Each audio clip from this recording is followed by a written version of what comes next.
let's go. We'll see. Sudah ada satu aset yang pastinya nih mencengangkan sekali ya untuk masuk ke menara. Satu maskot kita yang menandakan drafting pace sudah akan ready. Yang menjadi pertanyaan, apakah hero support healer ini akan marak dipergunakan? Karena kalau kita lihat dari sini, teman-teman dari Geek Fam, mereka udah menutup karya Joy. Ya, sebenarnya kalau kita ngeliat dari segi pattern ban yang dilakukan oleh teman-teman dari Geek Fam ya, itu ada 2 jungler biasanya yang langsung di-ban oleh mereka, dan tentu saja langsung ada Nolan dan juga Joy. Ya. Sebenarnya kalau kita ngeliat untuk selanjutnya, Guinevere juga masih bisa menjadi potensi untuk bisa digunakan untuk di game kali ini. Namun, satu hal yang aku lihat adalah ada kemungkinan bahwa untuk dari komposisi yang bisa dibawakan dengan Nolan dan juga Joy yang sudah hilangkan, utility power hero tank itu masih banyak banget yang kebuka. Contohnya seperti Baxia dan bahkan Akai menurutku bisa menjadi salah satu kunci juga bagi Karena ini juga kenapa? Ini powernya dari seorang Nile loh. Jadi kalau kita ngomongin lihat ada 2 band yang sudah diamankan oleh Geek Fam, ini mungkin ada cukup trauma sedikit tentang match mereka yang kemarin. Tapi kalau ngomongin dari segi utility, Nile itu punya power di Fredrin. Nile juga punya power sekali dengan ada Baxianya yang mereka miliki. Angela ini melihat permainan dari Baloyski yang bisa melakukan cover dengan sangat cepat dengan sosok dari Angela. Ya, itu yang dihindari. Dan bahkan sedikit terkaget nampaknya kalau misalnya dari sisi TOB berhadapan dengan Baxia Angela. Ya, itu berat banget sih, apalagi untuk dari segi early aggression-nya ya, menuju ke arah penyerangan jungle dari teman-teman The Ohio Brothers. Tapi itu juga bisa menjadi jawaban untuk teman-teman dari Geek Fam, mengingat bahwa The Ohio Brothers juga cukup sering untuk bermain di arah early phase-nya. Namun pertanyaan besarnya adalah apakah Guinevere untuk sekarang ditukar? Maksudnya dilepas Ben, tapi tidak langsung ditutup oleh teman-teman dari Geek Fam. Oke. First pick choice dari The Ohio Brothers masih banyak banget. Farami sudah mulai ditutup, berarti kalau misalkan mereka pengen main damage Bruno, tapi ternyata Valentina dulu. Oke, yang Valentina diambil. ya. Mereka nggak mau Aboy pakai Valentina pertama. Dan ini supporter di Filipina langsung dari The Ohio Brothers ya. Aha. Ramai juga dan harusnya di Filipina ini juga ramai untuk pendukung Geek Fam. Karena kan kemarin kita tahu ketika tim yang berada di luar regionnya dan bertanding kembali di M Series, itu pendukung bahkan keluarga-keluarganya udah datang ya Cipi ya kemarin ya. Iya, udah datang meriah banget untuk memberikan boostingan terhadap tim yang didukungnya pasti ya. Tapi kita udah lihat Valentina yang sempat sudah di-mention juga, sudah diamankan oleh teman-teman dari tim TOB. Selanjutnya One masih terbuka untuk sosok Marky. Terizla juga bisa sih kalau mau diambil. Mainkan ya, Terizla juga nggak pernah absen untuk digunakan oleh Luke. Ini dia kan, bener kan? Iya, Rame kan? Rame, dari tadi udah kelihatan. Ini dia pendukung Geek Fam yang ada di Filipina. Dan dengan adanya Bruno dan juga Baxia. Tadi sempat aku ngebaca kalau misalnya 2 band ini itu akan menunjukkan hero power Nile. Itu udah ngeliat. Aku ngeliat kenapa? Akan cukup trauma nampaknya. Iya, ketika Joy dia pakai dia kalah. setuju sih, itu udah gak relevan lagi ya. Setelah gak relevan lagi dan efisien, mereka coba untuk renew terkait bagaimana strategi yang mau dia bawa. Utility jungler mungkin jadi jawabannya dari sosok Nile. That's why Angela adalah wise choice untuk di-ban. Kalau Angelanya dilepas, ini akan ada perebutan. Dan cukup berbahaya. Kenapa? Karena Valentina mungkin bersama dengan Baxia, itu bisa mengambil ultimate dari, ini Marco Chop ya? Honeymoon in Philippines. Itu Marco Chop. Iya, yang kemarin di interview. Ada Marco Chop kemarin sempat di interview. Karena pas Yuzong ini muncul, M5 Yuzong maskotnya muncul, dia tuh yang bertanding sama Ekoji Oura kemarin. Oh. Salah satu KOL yang tandingnya. Wah, langsung ini terbang ya ke Filipina. Langsung terbang ke Filipina, Marco Chop. Wena Gokil memberikan langsung dukungan penuh untuk tim Indonesia. Tapi Terizla yang tadi sempat di-mention untuk teman-teman dari Geek ya, justru di sini akan dimainkan oleh Milo yang memang perlu dipertimbangkan. Momentum maker dari Milo ini masih benar-benar cukup on point loh untuk terkait bagaimana tim fight yang dibuat oleh TOB. Yes. Jadi keep your eye on the ball. In-game hero title. Title-nya apa ya? Title gimana ya? Maksud Cipi, title gimana Cipi ini menurut Cipi? Ini title marksman yang tangguh gak sih? Bisa dibilang satu-satunya kritikal yang sekarang lagi marak cuma Bruno doang. Kalau title buatan sih lebih ke arah damage konsisten dan tinggi sih ya, ngeburst yang tinggi. Cuman kita balik lagi ke dalam dari segi drafting ya, melihat dengan adanya Terizla dan juga Brody yang sudah diamankan oleh teman-teman dari The Ohio Brothers, direspon dengan adanya Minotaur. Ini adalah salah satu menurutku langkah yang sangat baik dari tangan Geek Fam. Ternyata jawabannya Bruno the Protector. Ini bisa jadi tadi multi Q&A choices ya, dan ganda. Oh oke oke. Depannya. Oke, Bruno the Protector. Bruno the Protector. Kita Oke. tunggu yang B-nya nanti ya. Kita cari sambil kita drafting ini pelan-pelan ya. Nah, tunggu dulu. Asetnya keluarnya satu-satu ya. ternyata Benar. ya. Cuma kalau kita ngeliat dari segi draftnya, Aha. seenggaknya kita tahu bahwa dari kedua belah tim ini punya modal untuk Ya. punya team fight composition yang dipenuhi dengan sisi power. Alright, tapi kalau ngomongin dari sisi power sekarang ini menjadi sebuah kesempatan yang sangat Digi. iya sangat nikmat untuk mereka melakukan tutup terhadap Digi. Dan lihat, ini Digi udah langsung direspon dengan sangat cepat tanpa ada sedikit hambatan. Karena mereka juga jangan sampai kita lihat kemarin permainan Digi yang sangat bagus.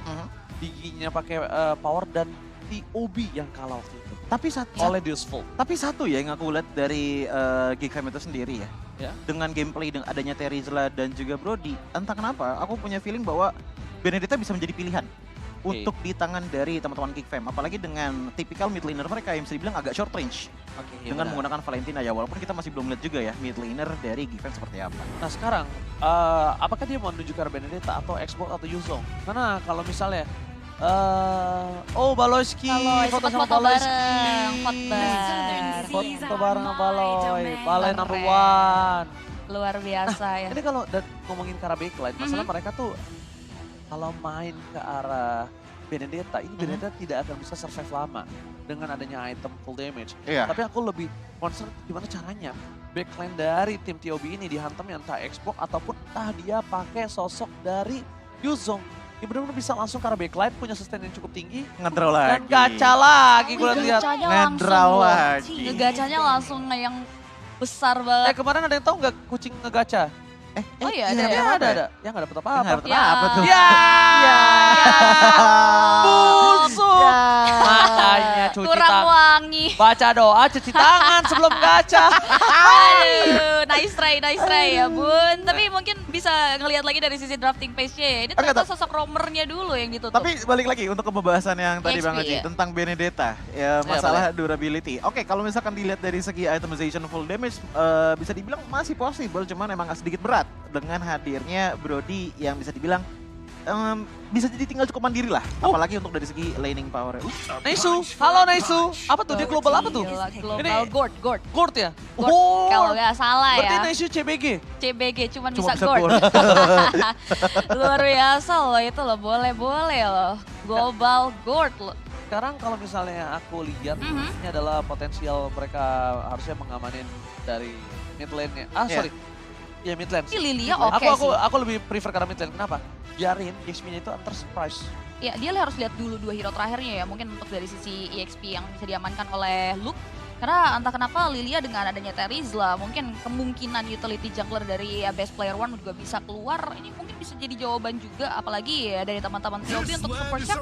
Belum ngambil terlihat bola. tapi Oke. Kita langsung Ah, menuju ke arah EXP Oke. dan tandanya ini Oke. benar adalah sebuah power dari seorang Luke kalau kalian sadar. iya bahkan waktu itu juga ada kan satu video viral dari MPL Indonesia yang outplay siapa ya? Tapi outplay Terizla waktu itu menggunakan lapu-lapu.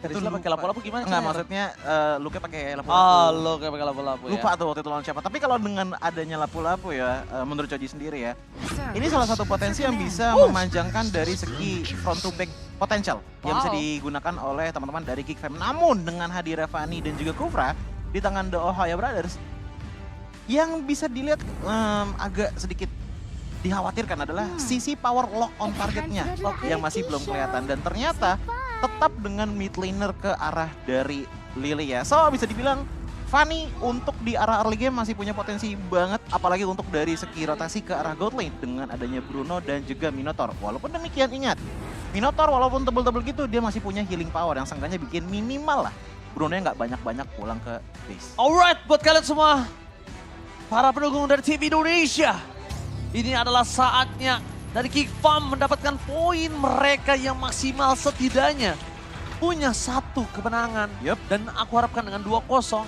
karena ini sangat menentukan sekali dengan klasemen mereka. Dan TOB, apakah mereka udah memperhatikan permainan dari Geek Fam dan mereka siap dengan Fanny-nya? So, buat kalian semua di kolom komentar, mari kita support sekarang Indonesia, support tim Indonesia, dan juga kasih tahu saudara-saudara di luar sana yang belum siap nonton untuk nonton sekarang juga karena M5 World Championship Group Stage sudah berjalan di match yang ketiga dan kita langsung menuju ke dalam lane of death. Oke, line up rating ini rata kiri ya, tapi perbedaannya cukup tipis. Kita akan lihat bagaimana visualisasi lebih lanjut terkait komposisi hero yang sudah diamankan. Bicara soal komposisi untuk teman-teman dari TOB memang cukup balance ya. Early ini killer advantage dari Fanny-nya bisa dimaksimalkan oleh teman-teman dari TOB. Tapi yang perlu dipertimbangkan juga adalah ketika masuk level 4, unlock seluruh skill dari sosok Nael, dia juga masih bisa menyimbangi nantinya gaya permainan yang dibawa oleh teman-teman dari The Oya Brothers. Tapi ya kalau misalkan kita ngeliat dari jungle head to headnya, seenggaknya ada sedikit yang bisa diuntungkan oleh Geeks. Tapi sebentar, Oke, kalau ngomongin dari sekarang dia mau team fight, ini hanya poking damage saja. Tapi yang harus diperhatikan adalah dari Aboy juga membalas gimana caranya dia memancing trigger terhadap flicker yang dimiliki oleh sosok dari seorang Super Shark. Tapi nampaknya trigger disiplin dari kedua belah tim ini sangat-sangat baik dan membuat mereka tidak ada yang berhasil mengeluarkan apapun. Tapi ketika dia, Nael ngeliat Fanny loncat menuju ke arah jungle yang di bawah, Nael seketika langsung melakukan responsif terhadap jungle yang dimiliki oleh seorang best player one. Ini bakal APR sih, ada sedikit tersendat nantinya dari segi leveling yang perlu dipertimbangkan juga. Tapi yang kita tahu juga pada hari lalu Best Player One ini punya farming pattern yang cukup menarik. Dan League dari sisi itemnya ini masih berupa item pecahan aja. Dan biasanya ya Coji ya, kalau kita lihat ada head to head dari Bruno, dia ngebuild ke arah select lead. Tapi kita belum melihat power item tersebut yang diamankan cuma oleh perbedaannya satu Cipi untuk daerah God Lane. Kalau kita ngeliat ke arah Bruno-nya tadi, Bruno yang digunakan oleh Marky ini item pertamanya langsung menuju ke arah Warrior Boots. Iya. Sementara kalau kita ngelihat ke arah dari Zia sendiri yang menggunakan Brody, dia itu langsung bikin ke arah satu dagger yang ada kemungkinan bikinnya langsung ke Blade of Heptatis. Jadi ada sedikit tambahan damage lah. Seenggaknya kalaupun memang defense dia berkurang, tapi team fight potensialnya udah mulai sedikit diunggulkan. Oke, tapi ketika ada satu buah vision yang terlihat jelas di arah top lane tadi atas seorang Baksha, ini harusnya diperingatkan oleh para pasukan The Oya Brothers. Mereka udah standby untuk melakukan team fight di arah Turtle. Melihat adanya Fanny yang langsung recall, ini tandanya mereka akan coba mengikhlaskan. Dan Super Shark, kalau mereka terpaksa menggunakan flickernya, ini akan menjadi kerugian untuk Fanny. Karena team fight mungkin bisa jadi di Purple Buff. Karena Purple Buff akan coba muncul kali ini. Benar. Melihat ada pergerakan dari Baloski ke sana tanpa ada cover sama sekali. Ternyata ada satu shot call yang diberikan oleh para pemain dari tim Kick Farm. Menuju ke arah Purple Buff.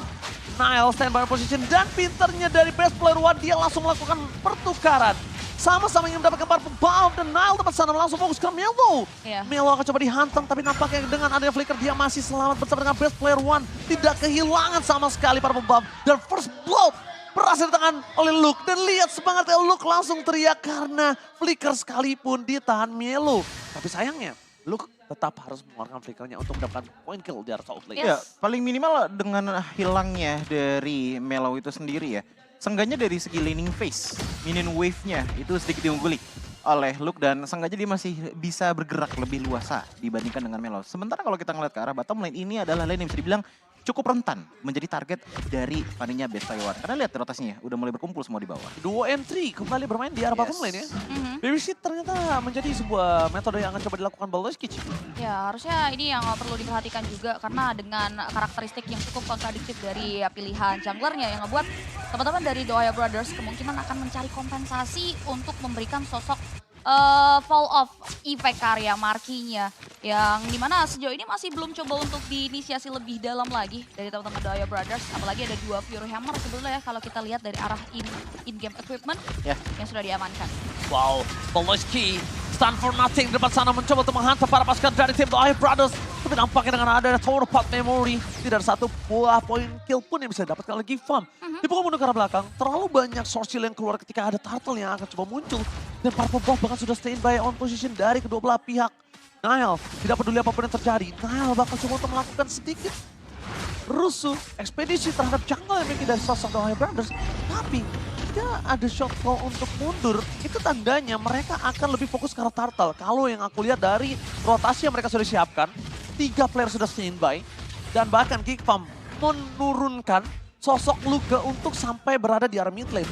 Karena Luka nanti akan segera cepat untuk melakukan cover. Dan Luka akan segera melakukan sebuah zoning out. Tapi tampaknya masih bisa berhasil mendapatkan satu turtle tanpa seorang Luka. Dicari informasinya dengan keberadaan dari Fanny-nya Blast Player One langsung di gas full habis oleh teman-teman dari Geekfam yang membuat akhirnya mereka mendapatkan turtle yang kedua. Satu lagi dari turtle yang perfect untuk Geekfam. Oke, Luke dituntut untuk proaktif ya melihat terkait bagaimana pergerakan dari jungler lawannya.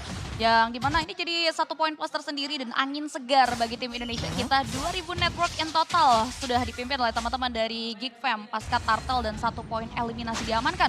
Sedangkan teman-teman dari The Ohio Brothers masih belum ada ancang-ancang juga terkait bagaimana mereka mencari kompensasi, mencari pertukaran. Bahkan kali ini pun belum ada gerakan yang pasti juga nih kalau kita lihat dari The Ohio Brothers di beberapa titik. Oh, Aboy hampir saja ter-take down. Dengan cutthroat di awal ternyata membuat Aboy masih memiliki dengan Black Shoes. Pergerakan yang cukup agresif ditunjukkan oleh the best player one. Meanwhile dari bottom lane mereka fokus ke Zia. Kalau coba dipasar tidak ada lagi flick restoran Zia dan Brave Fighters. Ternyata membuat pasukan dari tim The Ohio Brothers kehilangan satu playernya. Baloski terkena damage yang cukup besar. Tapi dia mencoba untuk menghentikan pergerakan dari seorang Super Shark. Dan akhirnya Marky membuat tendangannya sangat baik. Tendangan pisang ala Marky. Asu total. Oke, nice one. 2 pemain tumbang dari anak The Ohio Brothers dan again tidak ada pertukaran. Kembali harus pulang dengan tangan kosong. Bahkan ada satu sosok kembali tamu yang tak diundang. Di mana Nail akan terus memaksimalkan invasi seperti ini. Sedangkan teman lainnya berfokus ke area turret. Tapi ini dia yang ditunjukkan permainan oleh seorang Geekfam. Bermain dengan agresif. Berhasil mendapatkan purple buff. Tapi ternyata Prefectors-nya ke area yang salah. Luka malah meninggalkan sosok Nail. Dan untungnya Aboy respon terhadap permainan yang dimiliki dari Geekfam. Langsung ada cover dengan Aboy magical damage. Berhasil mendapatkan 1 point kill dan juga purple yang di tangan dari tim Geekfam. Cuma para pasukan dari Geekfam mereka kehilangan sosok dari junglernya Cipta juga Choji. Iya, tapi seenggaknya paling minimal 4 player dari Geekfam itu memiliki gol tertinggi untuk di game kali ini. Dan posisinya mereka masih untung sebenarnya walaupun dengan kehilangan dari Nail. Tetap itu adalah kerugian yang bisa bilang cukup tidak terlalu besar impactnya untuk sekarang.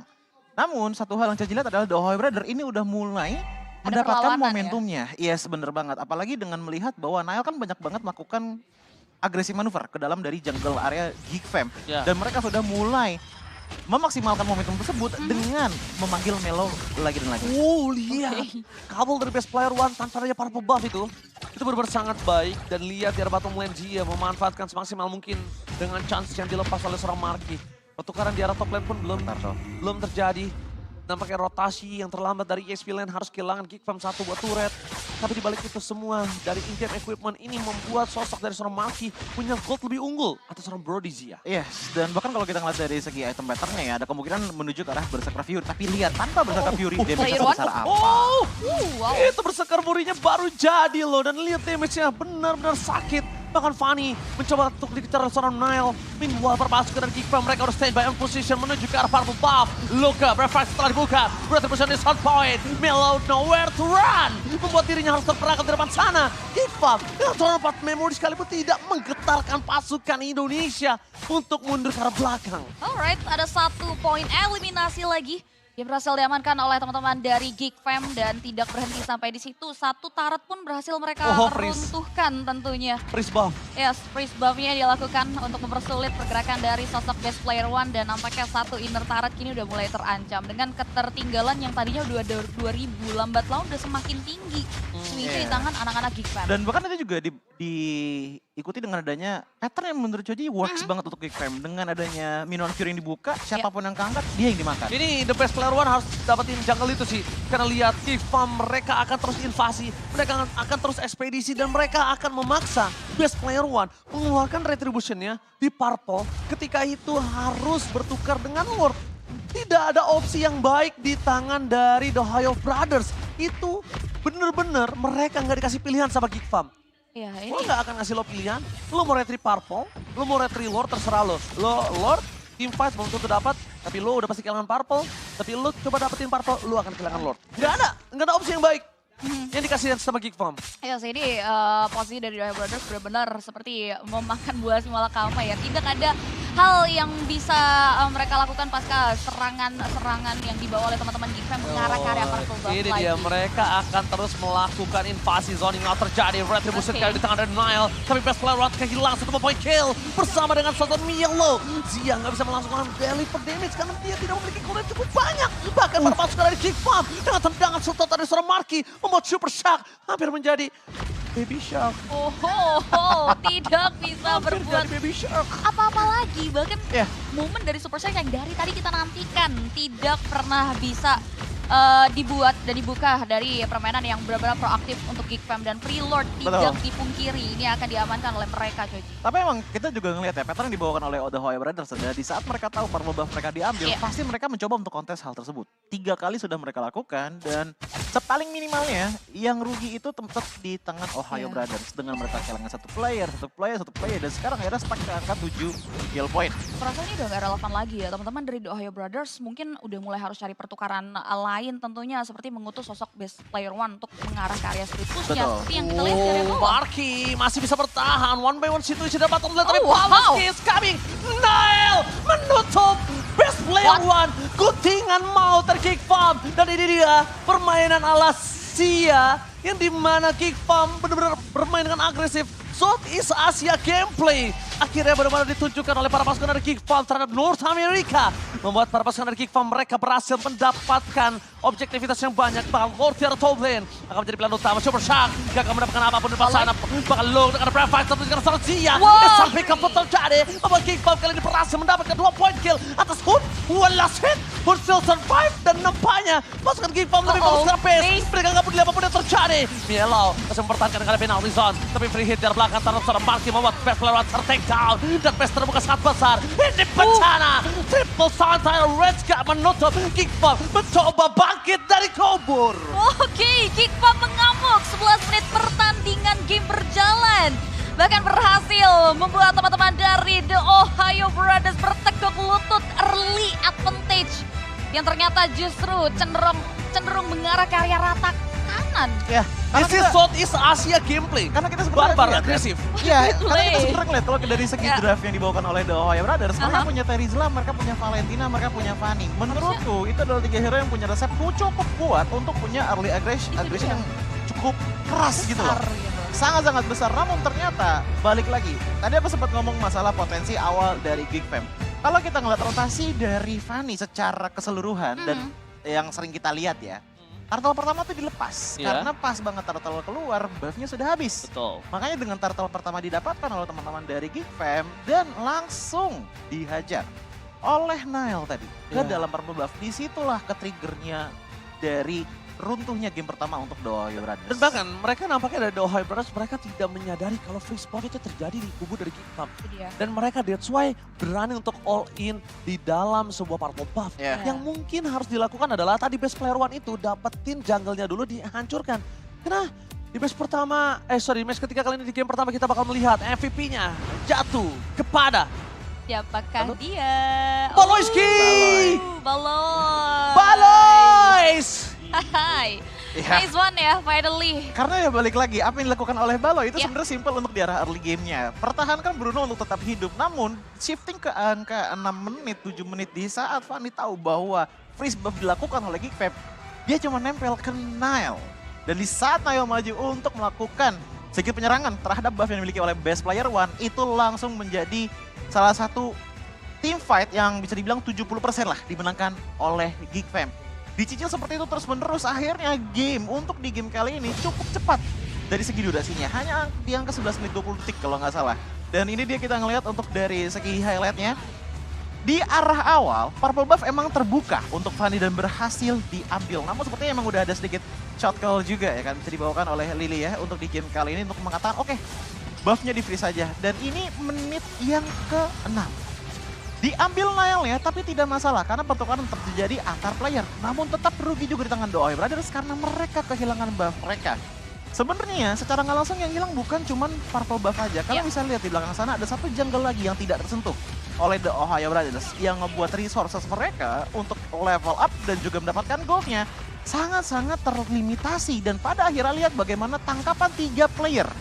Ya, kita lihat dari Marky, dari Baloy, dari Naya mendapatkan ke arah base player one. Oh, tapi ini Baloyski sih di sini momen yang sangat baik sekali. Dan akhirnya membuat Zia take down kali ini juga ya. Iya, setuju sih. Dan sebenarnya ada momen juga ya, karena kalau bicara soal high ground ini masih ada Fanny juga yang memang di arah high ground mereka bakal kuat banget, tapi dengan power dan juga ketertinggalan gold yang ngebuat teman-teman dari The Ohio Brothers sebenarnya nggak cukup mumpuni untuk bisa Iya. mereduce damage yang cukup eksplosif dari teman-teman Geek Fam. Betul, apalagi kalau kita ngelihat dari segi damage output mereka, ini bisa dibilang mereka cukup bergantung dengan power dari Z itu sendiri. Karena kita lihat sendiri, base player Ono maju sendirian pun, mau 1v1 lawan Marky, dia nggak kuat. Apalagi kalau misalkan team fight besar-besaran dengan Marky yang udah ada 3 player tanker datang dari Geek Fam. Pertama ada Nael, kedua Luke, dan juga ketiga Baloy. Sudah pecah. Tapi satu hal yang Choji ingin notice adalah dari emblem yang digunakan oleh Luke. Coba kita lihat, Festival of Blood, Break Smite, dan juga Rapture. Jadi secara teori, kalau misalkan kita ngeliat dari segi itemnya, oke, nggak terlalu banyak item offense. Tapi lihat dari segi KDA-nya. Dia bisa dibilang adalah player yang literally hybrid untuk di game kali ini. Dia bisa nahan badan, tapi juga bisa mengeluarkan damage yang cukup decent ke arah teman-teman dari The Ohio Brothers. Apalagi dengan melihat dari sisi The Ohio Brothers, mereka dari segi defensive itemnya, kita lihat paling minimal ke arah Melo. Oke, dia punya 2 Letter Jerkin, oke dia punya Select Place, oke dia punya Dominus Ice, tapi semua itu adalah item physical defense yang tidak ada penambahan sama sekali menuju ke arah HP. Yes. Ngebuat dia walaupun dari segi physical defense gede, tapi magicalnya masih bisa tembus, dan itu adalah tugas dari Lilia untuk di game kali ini. Dan ternyata untuk statistiknya kita bisa melihat bahwa ini full rata ke arah dari Geek Fam. Marky 798 gol per menit, kita nggak kaget. Ditempelin sama Minotaur, kita udah bahas di arah draft pick. Yang penting darahnya ke regen, nggak perlu recall, nggak kehilangan dari segi minion wave. Dan itu terjadi untuk di game kali ini. Makanya kalau kita ngeliat turret damage dari Marky, itu paling gede sendiri. Bahkan yang lain mau dari The Ohio Brothers ataupun dari Geek Fam, tidak ada yang menyentuh angka 5.000. Wah, ini kalau kita lihat team fight participation dari teman-teman TOB memang 100% semua ya. Karena Tapi 1 kill. team fight participation ini hanya berada di area purple buff area aja. Nael Kita dari nggak tumbang. lihat momen demi momen Iya. TOB bisa mancing team fight ya di luar purple buff yang dimiliki oleh best player one. Betul. Terlalu lama berkutat di area satu sosok yang mau coba untuk diangkat oleh TOB, ternyata bukan angka dan hal yang cukup baik bagi mereka. Malah justru jadi batu sandungan dan juga angin segar buat teman-teman dari Geek Fam. Karena kalau kita lihat juga dari bagaimana damage deal yang harus diterima, seperti yang di-mention oleh Choji, minimnya item defensif baik dari physical juga magic, ini menjadi chance tersendiri sebetulnya bagi teman-teman Geek Fam untuk memaksimalkan Iya. hero-hero mereka yang emang udah the lead. Masalahnya kalau kita ngeliat ke arah Geek Fam, mereka kan punya 3 magic damager dong. Ada Minotaur, Lilia, dan juga Baxia Iya. gitu loh. Itu yang ngebuat mereka pun akhirnya nggak bisa dapetin titik manis lah untuk mendapatkan defense yang cukup dan juga damage yang cukup untuk